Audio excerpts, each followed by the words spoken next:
राजस्थान के बिल्कुल बीच में स्थित एक ऐसा डिस्ट्रिक्ट जहां राजपूत शौर्य, सूफी भक्ति, मुगल शासन और ब्रिटिश एडमिनिस्ट्रेशन सब एक ही धरती पर मिल जाते हैं। ये है Ajmer district. Welcome to India unlocked channel of Bodh Ganga academy, India का पहला डिजिटल डिस्ट्रिक्ट एनसाइक्लोपीडिया। ये लेक्चर प्रतीक भार्गवा के ओरिजिनल और वेल रिसर्च्ड नोट्स पर बेस्ड है, जो ऑथेंटिक हिस्टोरिकल और एकेडमिक सोर्सेज के एक्सटेंसिव स्टडी के बाद प्रिपेयर किए गए हैं। इस कंटेंट को एग्जाम ओरिएंटेड प्रिपरेशन के लिए इतना कॉम्प्रिहेंसिव बनाया गया है कि किसी एडिशनल रेफरेंस मटेरियल की जरूरत नहीं पड़ती। और हाँ, एक डिटेल्ड ह्यूमन एक्सप्लेन्ड लेक्चर और कंप्लीट डिस्ट्रिक्ट नोट्स के लिए नीचे दिए गए लिंक को जरूर देखें। तो आइए देखते हैं कि इस सफर में हम अजमेर को कैसे जानेंगे। सबसे पहले हम समझेंगे कि इसे राजस्थान का दिल क्यों कहते हैं। फिर पुष्कर और दरगाह की रूहानी दुनिया में चलेंगे। उसके बाद यहाँ के साम्राज्यों के छोड़े हुए निशान देखेंगे, शहर से बाहर के जेम्स को एक्सप्लोर करेंगे, इसकी जमीन और खनिजों की कहानी सुनेंगे और आखिर में ये सारा विश्लेषण जोड़कर समझेंगे कि अजमेर इतना अहम क्यों है। तो चलिए शुरुआत करते हैं पहले सेक्शन से। अजमेर, राजस्थान का दिल। देखिए, अरावली की पहाड़ियों के ठीक बीच में होने के कारण इसकी लोकेशन बिल्कुल सेंट्रल है। ये सिर्फ एक टाइटल नहीं है, बल्कि इस लोकेशन ने इसे सदियों से एक बेहद इंपॉर्टेंट स्ट्रेटेजिक कॉरिडोर बनाया है, जो ईस्ट और वेस्ट राजस्थान को जोड़ता है। अजमेर का इतिहास ना एक संगम जैसा है, जहां अलग अलग दौर की नदियां आकर मिलती हैं। इसकी शुरुआत हुई चौहान युग से, जब इसकी नींव अजय मेरू के नाम से रखी गई। फिर चिश्ती सिलसिले के आने से इसमें एक सूफी रंग घुल गया। उसके बाद मुगल दौर में ये एक पूरा सूबा यानी प्रोविंशियल कैपिटल बना और आखिर में ब्रिटिश राज के टाइम ये अजमेर मेरवारा प्रोविंस के नाम से जाना गया। हर युग ने इस जमीन पर अपनी एक अलग गहरी छाप छोड़ी है। इतिहास और भूगोल से आगे बढ़कर अब चलते हैं अजमेर की आत्मा की तरफ। यहाँ दो मजहबों की कहानियां एक साथ चलती हैं। एक तरफ है प्राचीन हिंदू तीर्थ पुष्कर, तो दूसरी तरफ है सूफी आस्था का केंद्र दरगाह शरीफ। पुष्कर को तीर्थराज कहा जाता है, मतलब सभी तीर्थ स्थलों का राजा। और इसके पीछे की कहानी ना बड़ी दिलचस्प है। माना जाता है कि यहाँ की पवित्र झील भगवान ब्रह्मा के हाथ से गिरे एक कमल के फूल की पंखुड़ी से बनी थी। यहाँ कार्तिक पूर्णिमा के टाइम पवित्र स्नान का बहुत महत्व है और तभी यहाँ दुनिया का सबसे बड़ा पशु मेला भी लगता है। ये स्लाइड अजमेर की उस अनोखी पहचान को दिखाती है जिसके लिए वो जाना जाता है। एक तरफ पुष्कर है, हिंदू तीर्थ, जहां जगतपिता ब्रह्मा मंदिर है और कार्तिक पूर्णिमा का मेला लगता है। तो दूसरी तरफ है अजमेर शरीफ दरगाह, ख्वाजा मोइनुद्दीन चिश्ती की मज़ार, जहां उर्स फेस्टिवल मनाया जाता है। ये दो अलग अलग आस्थाएं मिलकर ही अजमेर की मिलीजुली संस्कृति यानी सिंक्रेटिक कल्चर को बनाती हैं। चलिए अब हम अजमेर की कहानी इसके पत्थरों में पढ़ते हैं। यहाँ का इतिहास सिर्फ किताबों में नहीं, बल्कि किलों, झीलों और इमारतों में जिंदा है, जिन्हें अलग अलग साम्राज्यों ने वक्त के साथ बनवाया। 2.5 दिन का झोपड़ा की कहानी अजमेर के इतिहास का आईना है।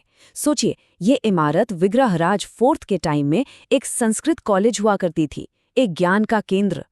फिर 1192 में पृथ्वीराज चौहान की हार के बाद कुतुबुद्दीन ऐबक ने इसे एक मस्जिद में बदल दिया। आज ये इंडो इस्लामिक आर्किटेक्चर का एक बेहतरीन नमूना है, जहां एक ज्ञान का मंदिर भारत की सबसे पुरानी मस्जिदों में से एक बन गए। ये 3 इमारतें समझिए अजमेर के 3 अलग अलग युगों की निशानी है। तारागढ़ फोर्ट से चौहानों का शौर्य दिखता है। अकबरी फोर्ट उस मुगल शासन का गवाह है जहां से इंपॉर्टेंट ट्रेड डील्स हुई। और मेयो कॉलेज ब्रिटिश दौर के प्रभाव को दर्शाता है, जिसे ईटन ऑफ द ईस्ट भी कहते थे। हर युग ने यहाँ अपनी एक अलग विरासत छोड़ी है। अब तक हम अजमेर शहर की बात कर रहे थे। अब चलिए शहर से थोड़ा बाहर निकलते हैं और देखते हैं कि इस जिला के दूसरे कस्बों में क्या अनमोल खजाने छिपे हैं। हम पहुंच गए हैं किशनगढ़, जिसे मार्बल सिटी ऑफ इंडिया भी कहते हैं। पर इसकी असली पहचान है बनी ठनी पेंटिंग। इस पेंटिंग को भारत की मोनालिसा का दर्जा दिया गया है। ये खूबसूरत तस्वीर राजा सावंत सिंह की प्रेमिका और एक कवित्री की है और किशनगढ़ स्कूल ऑफ पेंटिंग का सबसे बड़ा मास्टरपीस मानी जाती है। ये साल 1857 सिर्फ एक तारीख नहीं, ये हिंदुस्तान के इतिहास का एक टर्निंग पॉइंट था। और आपको ये जानकर शायद हैरानी हो कि राजस्थान में इस क्रांति की सबसे पहली चिंगारी अजमेर जिला से ही भड़की थी। यहाँ का एक छोटा सा ब्रिटिश कंटोनमेंट टाउन नसीराबाद वो जगह बना जहाँ से 1857 के विद्रोह की शुरुआत हुई। इतिहास को समझने के बाद अब जरूरी है उस जमीन को समझना जिस पर ये इतिहास लिखा गया। तो चलिए अब फोकस करते हैं अजमेर की ज्योग्राफी पर, इसकी पहाड़ियों और इसके नीचे छुपे खनिजों पर। जियोग्राफिकली अजमेर में एक बड़ी कमाल की चीज होती है। यहाँ की अरावली रेंज एक वाटर डिवाइडर का काम करती है। इसका मतलब ये है कि यहाँ की बारिश का पानी दो अलग अलग समुद्रों में जाता है। नाग पहाड़ से निकलकर वेस्ट की तरफ बहने वाली नदियां लूनी सिस्टम का हिस्सा बनकर अरब सागर में जाती हैं। वहीं ईस्ट की तरफ बहने वाली नदियां बनास सिस्टम से जुड़कर आखिर में बे ऑफ बंगाल तक पहुंचती हैं। अजमेर को मिनरल बास्केट ऑफ राजस्थान ऐसे ही नहीं कहते। ये फेल्सपार और क्वार्ट्ज का राजस्थान में टॉप प्रोड्यूसर है, जो कि सिरेमिक्स इंडस्ट्री के लिए बहुत ज़रूरी है। किशनगढ़ में एशिया का सबसे बड़ा मार्बल हब है, ये तो हम सब जानते हैं। इसके अलावा यहाँ ग्रेनाइट, माइका और लाइमस्टोन के भी काफ़ी भंडार हैं, जो कंस्ट्रक्शन से लेकर कई दूसरी इंडस्ट्रीज में काम आते हैं। तो हमने इतिहास देखा, भूगोल समझा, आस्था को महसूस किया। अब इन सब धागों को जोड़कर देखते हैं कि आखिर अजमेर इतना ज़रूरी क्यों है और इसका क्या सिग्निफिकेंस है। अगर हम एग्जाम्स के पॉइंट ऑफ व्यू से देखें तो अजमेर के बारे में ये कुछ बातें बिल्कुल याद रखनी हैं। 1. इसकी स्ट्रेटेजिक सेंट्रल लोकेशन। 2. यहाँ का ऐतिहासिक संगम राजपूत, मुगल, ब्रिटिश। 3. यहाँ की रूहानी डुअलिटी हिंदुइज्म और सूफीज्म। 4. इसका इकोनॉमिक हब होना मार्बल और मिनरल्स की वजह से। और 5. राजस्थान में 1857 की क्रांति का स्टार्टिंग पॉइंट होना। ये सारी चीजें मिलकर इसे इंडिया के हिस्टोरिकल एंड ज्योग्राफिकल ट्रेंड्स का एक माइक्रोकॉज्म बनाती हैं। अगर आपको अजमेर डिस्ट्रिक्ट पर डिटेल्ड नोट्स और पीडीएफ चाहिए तो प्लीज़ कमेंट सेक्शन में लिखिए। इससे मुझे समझने में मदद मिलती है कि स्टूडेंट्स को कौन सी डिस्ट्रिक्ट्स पर स्ट्रक्चर्ड स्टडी मटेरियल चाहिए।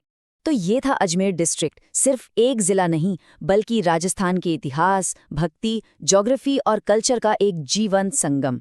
और मैं इस विश्लेषण को इसी एक सवाल पर छोड़ता हूँ, आखिर कैसे अरावली के दिल में बसा ये एक ज़िला पूरे भारत के इतिहास का एक जीता जागता संग्रहालय बन गया।